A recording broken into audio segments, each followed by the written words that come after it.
Hello and welcome to a brand new series on CNBC TV 18. Lenovo, one of the world's leading manufacturers of personal computers, and CNBC TV 18, India's most watched business news channel, have come together to launch India 3.0, powered by technology. India 3.0 is a nationwide initiative to explore and understand how technology is redefining inclusion, economic growth and innovation. Over the course of the next 3 months, India 3.0 will take you to the four corners of the country to find out whether India has what it takes to be an IT superpower. We'll find out how technology is rewriting the rules for social innovation and creating platforms for including people who live in the bottom two-thirds of the social pyramid. Today marks the launch of this platform. It's time to welcome our all-star panel today on the occasion of the launch of India 3.0 powered by technology. Debjani Ghosh is the Managing Director, South Asia of Intel, the world's largest chip manufacturer. Raman Roy is often referred to as the father of the Indian BPO industry. He is the Chairman and Managing Director of Quattro. Manish Khera is the CEO of the Financial Inclusion Network, or operations of FINO for short. Manish Khera is the winner of the Forbes India Leadership Award for Outstanding Startup. Vivek Kulkarni is the CEO of Brickwork Ratings in Bangalore. He is also the former IT Secretary of the state of Karnataka, home to India's Silicon Valley, Bangalore. Mr. Amar Babu is the Managing Director of Lenovo India, one of the world's leading manufacturers of personal computers. So let's start with a little history. The Indian IT industry dates back to the 1970s, but it really came into its own only in the early 90s with the boom in outsourcing from North America and Europe.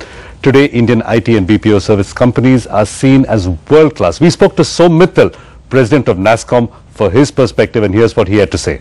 I think this is a great initiative that you've taken, and we're very happy to be partnering with you on this. We are clear that technology is going to play a very significant role in the transformation of this country. The fact that we have to reach out to 1.2 billion people. There is a lot happening right now. There are many success stories, but they are largely pilots. And I think we need to take our story out, and we hope that this particular initiative of yours will help us take this story to others who will then emulate what's happening successfully in some places. My first question for Raman Roy. Raman, what will it take to turn the $300 billion industry into a $1 trillion industry? First is a little bit of time, but other than that, I think we've got to get our act together to see that we are more future driven, we are more futuristic as an industry. We also need to look at what we can do within India. I think that is one of the largest opportunities that is waiting to happen. What will we do for healthcare? What will we do for land reform? What will we do for education? Because the vast majority of our population, those are their needs, and today they are not touched by technology. If we are able to create capabilities that allow them to be able to leverage technology and meet their day-to-day needs, that is going to be a win-win for everybody. Vivek Kulkarni, $100 billion in 2012 and $300 billion in 2020. Is the Indian IT industry thinking too small? No, I think the potential is much, much larger. See, for example, in Facebook, we have 46 million users today. US has 150 million. In less than 3 years, we'll overtake US. So in whatever and still it is 15% internet penetration in India. It is just 15%. So we can really include the SMEs, include the more people, and especially in the rural areas, because none of the companies are looking at the local language software at all. They need to do a lot of local language software, whether it is in Kannada, Tamil, or Hindi, and so on, so that more people get into it, and then you can think of that $1 trillion. Yes, that's apart from the obvious benefits from global trade, IT is now being seen as a key factor in bringing about inclusion and innovation in India. So let's go to Manish Khera of FINO. Manish, simple question: will IT be the force behind creating an inclusive India if we go into local languages, if we create software and hardware packages that are accessible by the large mass of people? Yeah, I think IT will play a key role, and more than all these benefits that you talk about that IT can bring about, I think transparency is one aspect that IT will bring about in the way a common man engages with the system, whichever way, whether it's for information or it's for financial benefits or whatever. That will be one key change which IT can bring about in the way governance is done or engagement with the common man. Debjani Ghosh, how will your company have to change with this coming boom? If we were to accelerate from 300 billion to 1 trillion, what does that mean for Intel? Well, Intel till now has been the company that provided the silicon for the computer industry. Personal computer is changing. It's evolving to personal computing, where computing will be across various devices. It already is. Already is, right? But it's just the start. There's a lot more to come. And I think more and more we are moving towards becoming a company that supplies the intelligence that goes into all things computing. It doesn't matter what shape or what form the device takes. And a lot of focus is on how do you get these devices to talk to each other, because that's going to be critical. How do they work together? How do they talk to each other? Because if we get it right, then the sum total of all the devices to the end user, to the industry, is going to be much more than the device itself. And that's the business model we have to evolve. Right, we're trying to get all these devices to talk to each other, but all the different computer manufacturers can't seem to agree on a single charging standard. We have this plethora of mobile and laptop charging standards. But on a serious note, Mr. Amar Babu, it's been said that the Indian IT industry grew in spite of the government, not because of it. A, is that true? B, can it continue to grow in spite of the government, or so-called in spite of the government? No, I think maybe that's a little too far-fetched to say that the industry grew despite the government. The government has played a role, especially when you start talking about the inclusion, when you talk about IT reaching the masses. I mean, simple things like the railways automation or land records. Mr. Kulkarni has done it in Karnataka. I think they have taken IT in a way that it should be used to the masses, and the government has played a key role.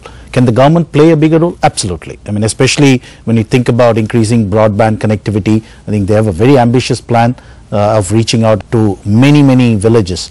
Definitely the government can play a big role.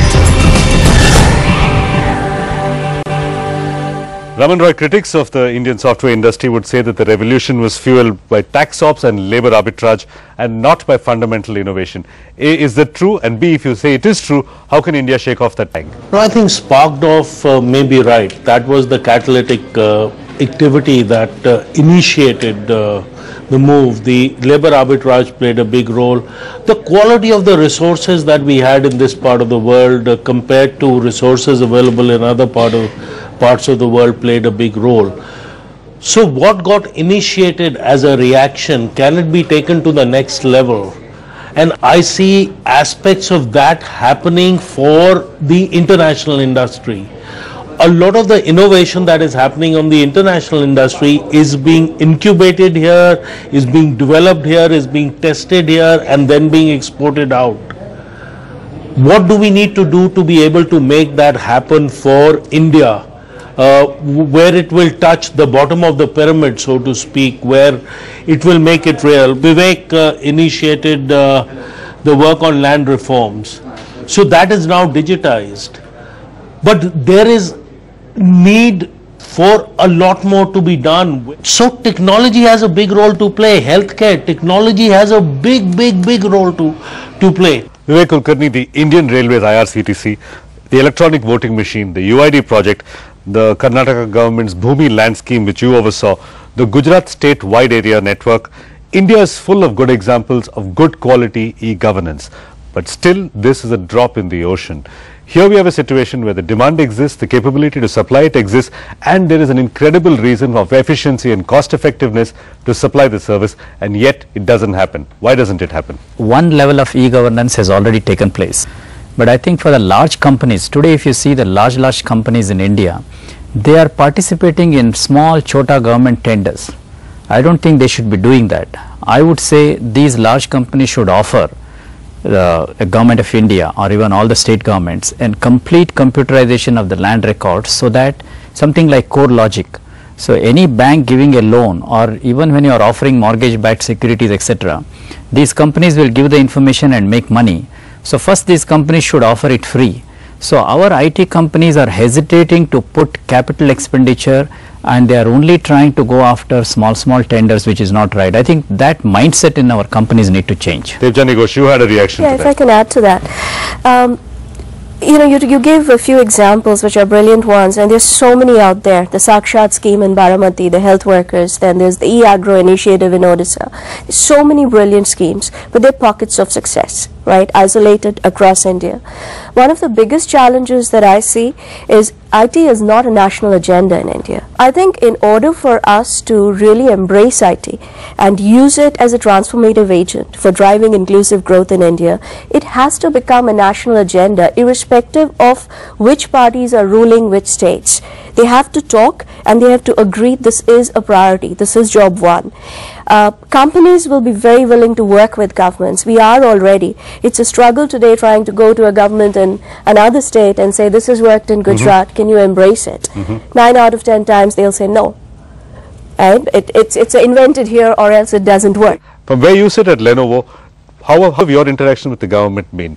Very good, satisfactory, not so exciting? No, so as clearly comes out in the debate, Suresh, it's extremely satisfactory in some cases and it's extremely unsatisfactory in some cases. There is no uniform agenda or reaction across the country.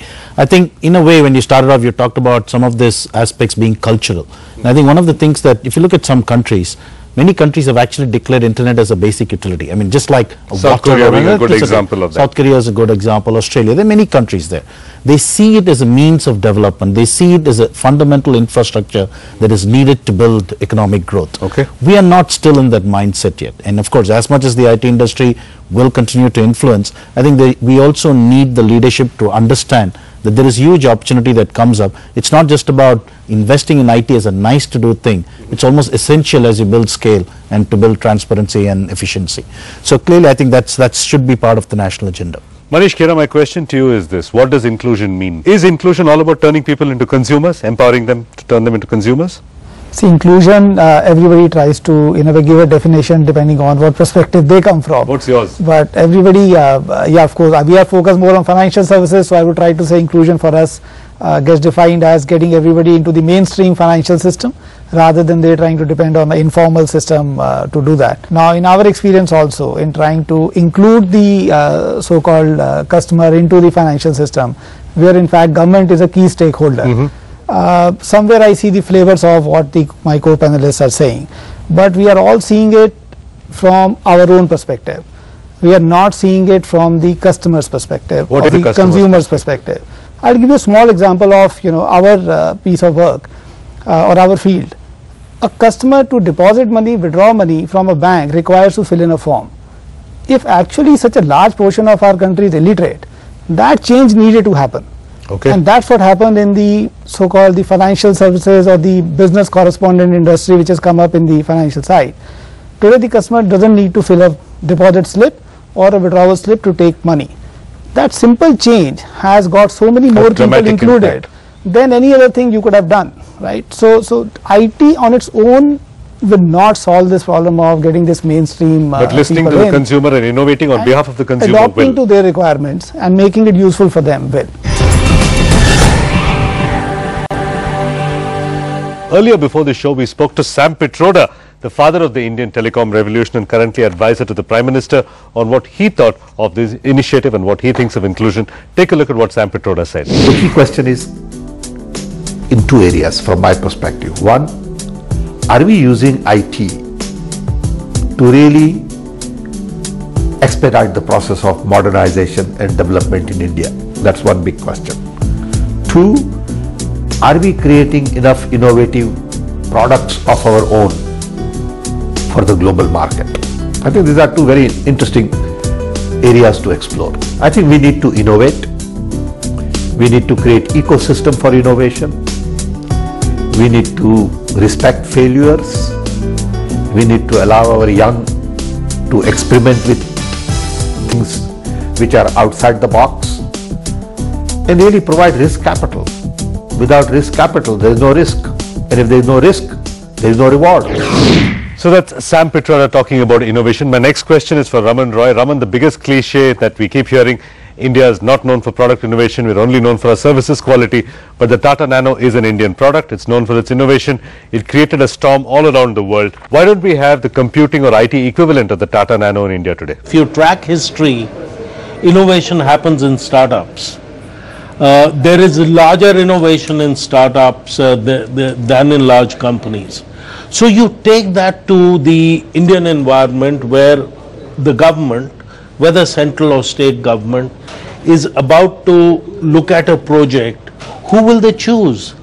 Our rules by which we govern, the rules by which we give out the jobs and the orders and the partnerships are inclined towards the larger companies, which, no disrespect, I've been a part of a lot of large companies.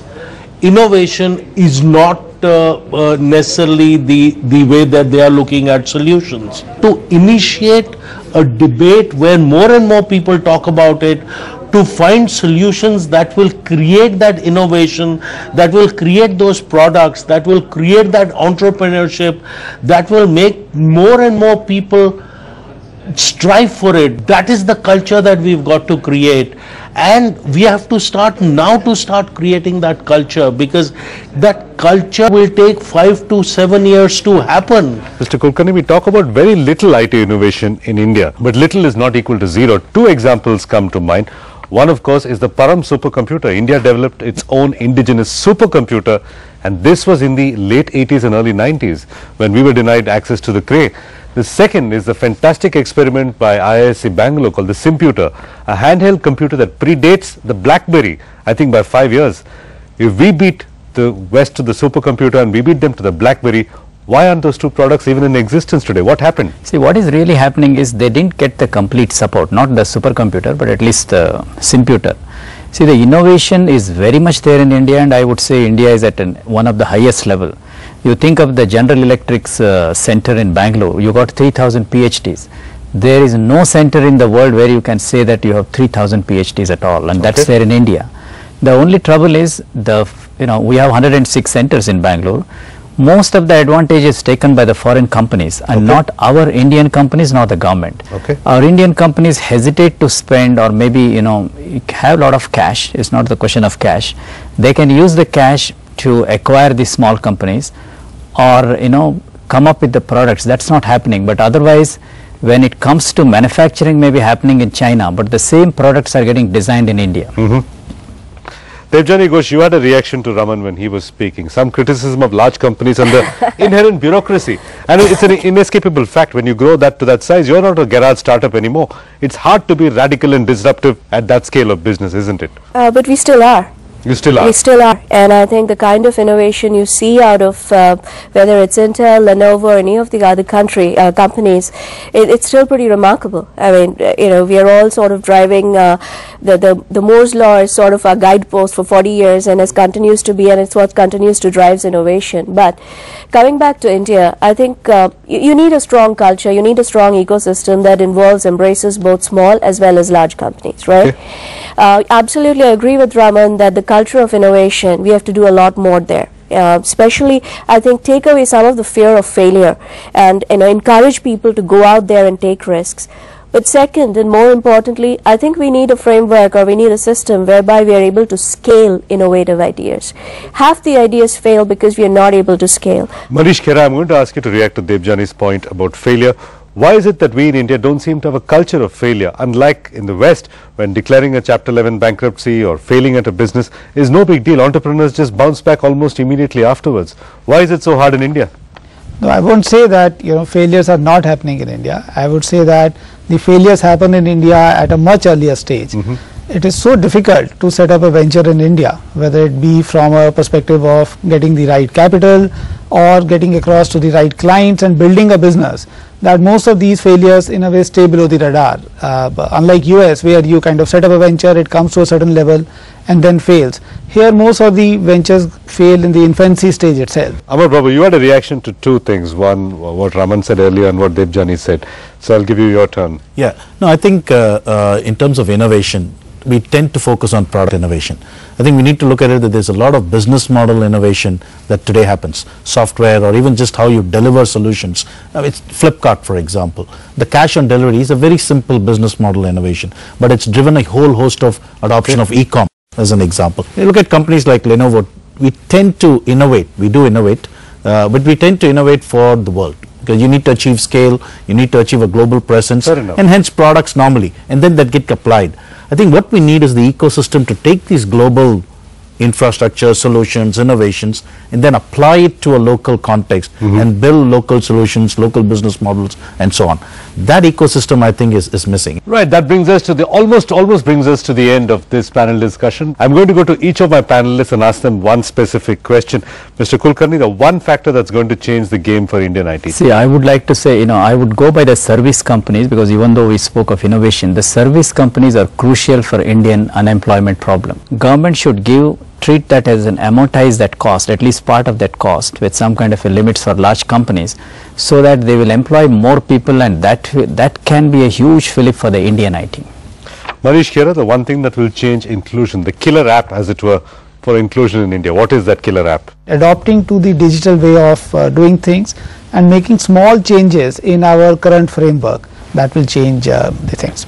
Debjani Ghosh, what will it take for an Indian company to become a competitor to Intel? You need infrastructure support, whether it's power, whether it's electricity, whether it's uninterrupted supply of water. You need a lot of infrastructure support to get into the game. Amar Babu, will in the Indian education system, which is blamed for creating, say, unemployable and underemployable and undereducated students, will that derail the India growth story completely by 2020?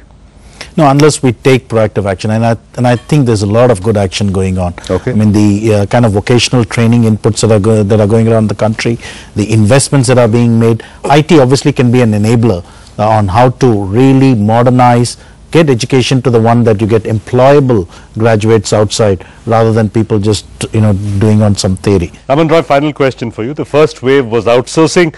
The second wave, which is currently underway, is value-added services. What's the next wave for Indian IT? It will be innovation. It will be innovation that will cater to the bottom of the pyramid. We will create solutions that will cater to a large population. It will be micropayments, and those micropayments put together will make a very lot of money. Raman Roy, Vivek Kulkarni, Manish Khera, Debjani Ghosh and Amar Babu, thank you very much for being part of this discussion. This brings us to the end of this episode of India 3.0, but the action doesn't end here. Like I told you, we'll bring you stories from the four corners of the country on innovation, on inclusion and economic growth. Keep watching.